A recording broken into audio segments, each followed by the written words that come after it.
Tu prends un cahier, un stylo, les rideaux vont s'ouvrir, tu regardes une fois, ou deux fois, voire trois fois, puis tu refais toi-même l'exercice. Amérique du Nord, juin 2017. Exercice 3. Le but de cet exercice est d'étudier les suites de termes positifs dont le premier terme U0 est strictement supérieur à 1 et possédant la propriété suivante. Pour tout entier naturel n strictement supérieur à 0, la somme des n premiers termes consécutifs est égale au produit des n premiers termes consécutifs. On admet qu'une telle suite existe et on la note un. Elle vérifie donc trois propriétés. La première propriété, U0 est strictement supérieur à 1. La deuxième propriété, pour tout n supérieur ou égal à 0, un est supérieur ou égal à 0. La troisième propriété, pour tout n strictement supérieur à 0, U0 plus U1 plus les termes intermédiaires plus UN moins 1 est égal à U0 qui multiplie U1 qui multiplie les termes intermédiaires qui multiplie UN moins 1. Première question, on choisit U0 est égal à 3. Déterminer U1 et U2. Nous avons ici la toute dernière question.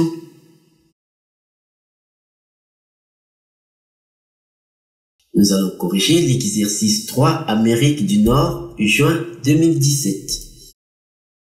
On nous dit, le but de cet exercice est d'étudier les suites de termes positifs dont le premier terme U0 est strictement supérieur à 1 et possédant la propriété suivante. Pour tout entier naturel n strictement supérieur à 0, la somme des n premiers termes consécutifs est égale au produit des n premiers termes consécutifs. On admet qu'une telle suite existe et on la note un. Elle vérifie donc trois propriétés. La première propriété, U0 est strictement supérieur à 1. La deuxième propriété, pour tout n supérieur ou égal à 0, on a un est supérieur ou égal à 0. Et la troisième propriété, pour tout n strictement supérieur à 0, on a la somme de U0 jusqu'à UN moins 1 est égale au produit de U0 jusqu'à UN moins 1. Première question. On choisit U0 est égal à 3. Déterminer U1 et U2. Alors c'est très simple. La seule relation qui nous permet de déterminer U1 et U2, c'est, on nous dit que la somme des n premiers termes consécutifs est égale au produit des n premiers termes consécutifs. Donc, la somme de U0 jusqu'à UN moins 1 est égale au produit de U0 jusqu'à UN moins 1. Donc, pour déterminer U1 et U2, on va prendre donc la somme de U0 jusqu'à U1 qui est égale au produit de U0 jusqu'à U1.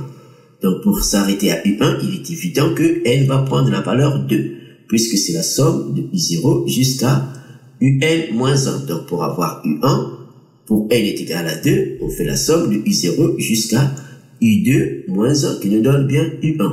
Donc, pour n est égal à 2, on a la somme de U0 jusqu'à U1 est égale au produit de U0 jusqu'à U1. Alors, U0 plus U1 est égal à U0 qui multiplie U1. On connaît U0, U0 c'est 3. On remplace. Nous obtenons donc 3 plus U1 est égal à 3 fois U1. Alors, on amène donc U1 à droite. Nous obtenons donc 3 est égal à 3 U1 moins U1 qui nous donne 2 U1. Donc, on a 3 est égal à 2 U1. Et ici, on peut commencer par 2 U1. Donc, on a 2 U1 est égal à 3 et on divise le tout par 2. Nous obtenons donc U1 est égal à 3 sur 2. Alors, on fait la même chose pour déterminer U2. Donc, on va faire la somme de U0 jusqu'à U2 est égale au produit de U0 jusqu'à U2. Donc, pour arriver à U2, il suffit qu'on attribue à n la valeur 3. Parce que c'est la somme de U0 jusqu'à UN moins 1. Donc, pour avoir U2, il suffit de remplacer N par 3. Donc, on obtient la somme de U0 jusqu'à U2 qui est égale au produit de U0 jusqu'à U2. Donc, pour N est égal à 3, on a U0 plus U1 plus U2 est égal à U0 qui multiplie U1 qui multiplie U2. Alors, on connaît U0, par définition, U0 est égal à 3. On connaît U1, on a calculé U1 est égal à 3,5. On remplace et nous obtenons 3 plus 3,5 plus U2 est égal à 3 qui multiplie 3,5 qui multiplie U2. Alors ici, on peut mettre le tout au même dénominateur. Nous obtenons donc 3 fois 2, 6 plus 3 sur 2. Donc, on aura donc 6 plus 3 sur 2 plus U2 est égal, alors ici ça fait donc 3 fois 3, ça fait 9 sur 2 qui multiplie U2. Donc on a 6 plus 3 sur 2 plus U2 est égal à 9 sur 2 U2. En emmenant U2 à droite et en commençant par la droite, nous obtenons donc 9 sur 2 U2 moins U2 est égal à 6 plus 3, c'est-à-dire à 9 demi. Donc on va écrire, on a donc 9 sur 2 U2 moins U2 est égal à 9 sur 2. Alors ici, on va mettre le tout au même dénominateur. Nous obtenons donc 9 U2 moins 2 fois U2 sur 2. Donc on a 9 U2 moins 2 U2 sur 2, ce qui nous donne 7 U2. Donc 7 U2 sur 2 est égal à 9 demi. Donc on a 7 sur 2 U2 est égal à 9 demi. Et en multipliant le tout par 2, nous obtenons donc 7 U2 est égal à 9. Et en divisant le tout par 7, nous obtenons U2 est égal à 9 sur 7. Deuxième question. Pour tout entier n strictement supérieur à 0, on note Sn est égal à U0 plus U1 plus les termes intermédiaires plus Un moins 1, qui est égal donc à U0 qui multiplie U1 qui multiplie les termes intermédiaires et qui multiplie Un moins 1. On a donc en particulier S1 est égal à 0. Petit a, vérifiez que pour tout entier n strictement supérieur à 0, Sn plus 1 est égal à Sn plus Un et Sn est strictement supérieur à 1.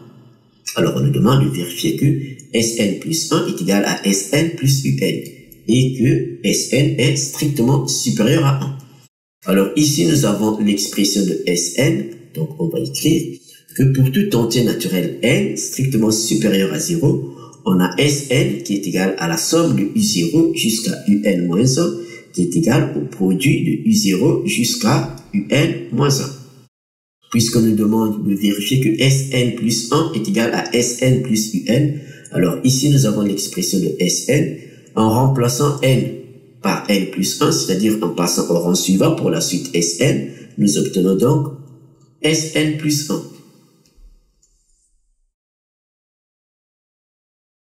On vient d'écrire que pour tout entier n strictement supérieur à 0, Sn est égal à U0 plus U1 plus les termes intermédiaires plus Un moins 1 qui est égal à U0 qui multiplie U1 qui multiplie les termes intermédiaires et qui multiplie Un moins 1. Alors, comme on vient de le dire, au rang suivant, donc en remplaçant n par n plus 1, nous obtenons Sn plus 1. Donc on a Sn plus 1 est égal à, cette fois-ci c'est la somme de U0 jusqu'à Un plus 1 moins 1. Donc n plus 1 moins 1 nous donne bien n. Donc c'est la somme de U0 jusqu'à Un. Donc on a U0 plus U1 plus les termes intermédiaires. Avant d'arriver à Un, on a le terme Un moins 1. De même pour le produit, donc c'est le produit de U0 jusqu'à Un plus 1 moins 1. Donc le dernier terme, ça sera Un plus 1 moins 1 qui nous donne bien Un. Donc le dernier terme, c'est bien Un. Donc on a le produit de U0 qui multiplie U1, qui multiplie les termes intermédiaires, qui multiplie avant d'arriver à Un. Donc on a le terme Un moins 1. Alors, nous avons donc ici l'expression de Sn plus 1. On voit bien que de U0, la somme de U0 jusqu'à Un moins 1, c'est bien Sn. Donc, on va préciser que ça fait Sn. Donc, ce qui nous donne bien Sn plus Un. Donc, on a Sn plus Un. De même, on peut aussi profiter pour l'occasion de faire pour le produit. Donc, le produit de U0 jusqu'à Un-1, ça fait aussi Sn. Donc, on va préciser que ça fait aussi Sn, mais cette fois-ci, c'est Sn multiplié par Un. Alors, donc, on va donc conclure que pour tout entier n strictement supérieur à 0, on a bien Sn plus 1 est égal à Sn plus Un. Dans la suite de la question, on nous demande de montrer que Sn est strictement supérieur à 1. Alors, il est évident, puisque Sn ici est égal à U0 plus U1 plus les termes intermédiaires plus Un moins 1. Et on sait que tous les Un, ce sont des termes positifs. Donc, on va préciser que pour tout entier naturel n supérieur ou égal à 0, tous les Un sont positifs. Ce qui montre que la suite Sn, puisque c'est une somme, donc à chaque fois on ajoute un terme positif, donc la suite Sn est une suite qui est croissante. Donc on va préciser que au final donc notre suite Sn est une suite à terme positif puisque tous les termes sont positifs et donc c'est une suite qui est croissante. Étant donné que Sn est une suite croissante, donc elle est minorée par son premier terme. Le premier terme de la suite Sn c'est bien S1. C'est-à-dire U0. Donc, on va donc préciser que la suite Sn est minorée par son premier terme qui est U0. Or, U0 par définition est strictement supérieur à 1. Ce qui nous permet donc de conclure que pour tout entier naturel n strictement supérieur à 0, Sn est strictement supérieur à 1. Alors, pour voir que la suite Sn est une suite qui est croissante, il suffit de faire la différence Sn plus 1 moins Sn, c'est-à-dire on a ici Sn plus 1, on amène Sn à gauche, nous obtenons donc Sn plus 1 moins Sn qui nous donne Un. Or ici nous avons précisé que pour tout entier naturel n supérieur ou égal à 0, Un est supérieur ou égal à 0. Donc la différence Sn plus 1 moins Sn est bien supérieur ou égal à 0. Ce qui montre bien que la suite Sn est une suite qui est croissante. Or toute suite croissante est minorée par son premier terme. Et le premier terme de notre suite Sn ici, c'est bien U0. Par définition, U0 est strictement supérieur à 1. Ce qui montre que notre suite Sn est donc strictement supérieure à 1. En petit b, on déduire que pour tout entier n strictement supérieur à 0, Un est égal à Sn sur Sn moins 1. Alors c'est très simple. Par définition, nous avons ici Sn qui est égal à U0 plus U1 plus les termes intermédiaires plus Un moins 1 qui est égal donc au produit de U0 à Un moins 1. On a vu ici que Sn plus 1 est égal à Sn plus Un et c'est égal à Sn qui multiplie Un. Donc on va prendre cette égalité, on obtient donc Sn plus Un est égal à Sn multiplié par Un. Donc on va donc écrire, alors puisque pour tout entier naturel n strictement supérieur à 0, on a vu que Sn plus 1 est égal à U0 plus U1 plus jusqu'à Un moins 1 plus Un est égal au produit de U0 jusqu'à Un. Et cette somme, nous avons donc, comme nous l'avons marqué ici, ça fait Sn plus Un, et ici, ça fait donc Sn qui multiplie Un. Donc, au final, on a donc, en prenant donc cette égalité, on a Sn multiplié par Un est égal à Sn plus Un. On amène Un à gauche, nous obtenons donc Sn qui multiplie Un moins Un est égal à Sn. Et ici, on peut mettre Un en facteur. En mettant Un en facteur, nous obtenons Un facteur de Sn moins 1. Et ceci est égal à Sn. Et puisque pour tout entier naturel n strictement supérieur à 0, Sn est strictement supérieur à 1. Donc cette somme Sn moins 1 ne s'annule pas. Donc on va le préciser que pour tout entier n strictement supérieur à 0, Sn est strictement supérieur à 1. Sn moins 1 est donc non nul. Donc on peut diviser le tout par Sn moins 1 Et nous obtenons donc UN est égal à Sn sur Sn moins 1. Petit c, montrer que pour tout n supérieur ou égal à 0, on a UN strictement supérieur à 1. Il est évident, c'est très évident. Ici, nous avons d'abord par définition, le premier terme U0, c'est la première propriété. U0 est strictement supérieur à 1. Ce qui montre qu'on va seulement montrer que pour tout n strictement supérieur à 0, UN est strictement supérieur à 1. Puisque pour n est égal à 0, on a U0 qui est déjà strictement supérieur à 1. Alors, nous avons l'expression de UN ici. UN est égal à Sn sur Sn moins 1. Et on a précisé que pour tout entier n strictement supérieur à 0, Sn est strictement supérieur à 1. Donc, on va le préciser que puisque pour tout n strictement supérieur à 0, on a Sn est strictement supérieur à 1, alors au dénominateur, on a Sn moins 1. Donc, en faisant moins 1 partout, nous obtenons Sn moins 1 est strictement supérieur à 1, moins 1 qui est égal à 0. Donc, on voit bien que Sn et Sn moins 1 sont des nombres positifs. Alors, il est évident que Sn est plus grand que Sn moins 1. Prenons par exemple 3 ou bien 5. 5 est plus grand que 5 moins 1. Donc, c'est la même chose ici. Nous avons Sn qui est strictement supérieur à 1, c'est-à-dire qui est un nombre positif. Il est évident que Sn soit strictement supérieur à Sn moins 1. Donc, on va le préciser que Sn est strictement supérieur à Sn moins 1. Ce qui nous permet donc de diviser partout par Sn moins 1. Tout en sachant que Sn moins 1 est strictement positif. Donc, en divisant le tout par Sn moins 1, puisque Sn moins 1 est non nul, nous obtenons donc Sn sur Sn moins 1 est strictement supérieur à Sn moins 1 sur Sn moins 1 qui est égal à 1. Ce qui nous permet donc, puisque ici nous avons l'expression de UN ici, ce qui nous permet donc de dire que UN qui est égal à Sn sur Sn moins 1 est strictement supérieur à 1. Et ceci pour tout entier n strictement supérieur à 0.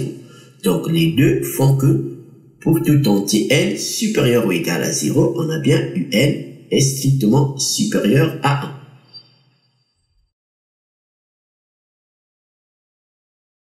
Troisième question. À l'aide de l'algorithme ci-contre, on veut calculer le terme UN pour une valeur de n donnée. Petit a, recopier et compléter la partie traitement de l'algorithme ci-contre. Nous avons l'algorithme ici. En entrée, on a saisir n, saisir u. Et en traitement, on nous dit S prend la valeur u. Donc, on initialise S à u. Et on a la boucle pour i allant de 1 à n. Répétez donc ces deux instructions. U prend la valeur, alors à compléter l'instruction. S prend la valeur, ici aussi, il faut compléter. Et à la fin de la boucle, donc, on sort et on affiche la valeur de u. On va donc recopier que la partie traitement. Donc, au niveau du traitement, on garde l'instruction S prend la valeur U. Donc, on initialise S à U. Et nous avons l'instruction pour la boucle pour I allant de 1 à N. Faire. Alors, nous avons deux instructions à répéter. U va prendre la valeur, on va compléter. S va prendre la valeur, on va compléter. Et à la fin, on sort de la boucle et on affiche la valeur de U. Alors, on a vu que pour tout n strictement supérieur à 0, on a UN est égal à Sn sur Sn moins 1. Donc ici, U va prendre la valeur S sur S moins 1. C'est évident. Et on a vu aussi que pour tout entier n strictement supérieur à 0, Sn plus 1 est égal à Sn plus Un. Donc ici, S a été initialisé à U. La nouvelle valeur de S, ça sera donc l'ancienne valeur plus U. Donc ici, la nouvelle valeur de S, ça sera l'ancienne valeur plus U. Donc on va remplacer, S va prendre donc la valeur S plus U. Petit b, Le tableau ci-dessous donne des valeurs arrondies au millième de UN pour différentes valeurs de l'entier n. Nous avons le tableau ici. La question: quelle conjecture peut-on faire sur la convergence de la suite UN? Alors c'est très simple, on va seulement lire le tableau. Ici nous avons n et ici nous avons UN. Alors pour n est égal à 0, on a U0 est égal à 3. Pour n est égal à 5, on a U5 est égal à 1,140. Pour n est égal à 10, on a U10 est égal à 1,079. Pour n est égal à 20, on a U20 est égal à 1,043. Pour n est égal à 30, on a U30 est égal à 1,030. Et pour n est égal à 40, on a UN est égal à 1,023. On constate déjà que UN est une suite à terme positif. Et aussi, on voit qu'on a une décroissance. Donc, de 0 à 5, on passe de 3 à 1,140. De 5 à 40, on passe de 1,140 à 1,023. Donc, la suite UN est une suite à terme positif, décroissante. Et on constate que plus n augmente, plus les valeurs de UN s'approchent de 1. Parce que ici, à 5, on est à 1,140 et à 40, on est à 1,023 et ainsi de suite. Donc, les termes UN vont s'approcher de 1. On peut donc dire que la suite UN est une suite à terme positif, décroissante et qui converge vers 1. Donc, on va l'écrire. On peut conjecturer que la suite UN est décroissante et converge vers 1. Quatrième question, petit a, justifiez que pour tout entier n strictement supérieur à 0, on a Sn est strictement supérieur à n. Alors c'est très simple, on a vu à la question 2 petit c, on a vu que pour tout n supérieur ou égal à 0, un est strictement supérieur à 1. Donc tous les un sont plus grands que 1. Par définition, on sait que Sn, c'est la somme de U0 jusqu'à Un moins 1. Donc, on va l'écrire. Pour tout entier n strictement supérieur à 0, Sn est égal à U0 plus U1 plus les termes intermédiaires plus Un moins 1. Et ici, d'après la deuxième question petit c, tous les Un sont plus grands que 1. Donc, ce qui montre que Sn est bien plus grand que 1 plus 1 plus 1 plus 1 jusqu'à n fois. Donc, puisqu'on parle de U0, et on arrive à UN moins 1. Donc, le nombre de termes, c'est bien de 0 jusqu'à n moins 1, si on les compte. De 1 jusqu'à n moins 1, ça fait n moins 1 termes. Et avec le terme U0, ça fait bien n termes. Donc, ici, on a la somme de 1 n fois. Donc, 1 plus 1 plus 1 plus 1 n fois, ça fait bien n. Donc, on a Sn est strictement supérieur à n.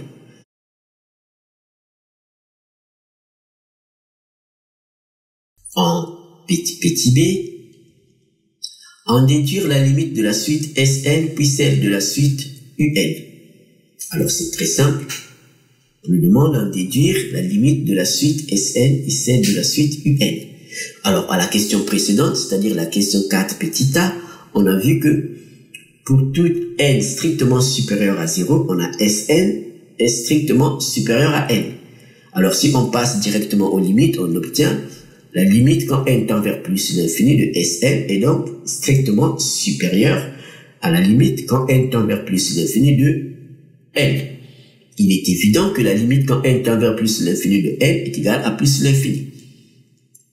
Donc, on a cette limite est égale à plus l'infini. Ce qui montre que la limite quand n tend vers plus l'infini de Sn est strictement supérieure à plus l'infini. Qui est-ce qui est plus grand que plus l'infini si ce n'est plus l'infini? Donc, par comparaison, si on utilise le théorème de comparaison, on conclut directement que la limite quand n tend vers plus l'infini de Sn est égale à plus l'infini. Il n'y a rien qui soit plus grand que plus l'infini si ce n'est plus l'infini. Alors, la suite de la question, on déduire la limite, cette fois-ci, de la suite Un. Alors, à la question 2 petit b, on a vu que pour tout n strictement supérieur à 0, Un est égal à Sn sur Sn moins 1. Donc, nous avons l'expression de UN, on peut donc calculer directement la limite. Donc, la limite quand n tend vers plus l'infini de UN est égale à la limite quand n tend vers plus l'infini de Sn sur Sn moins 1.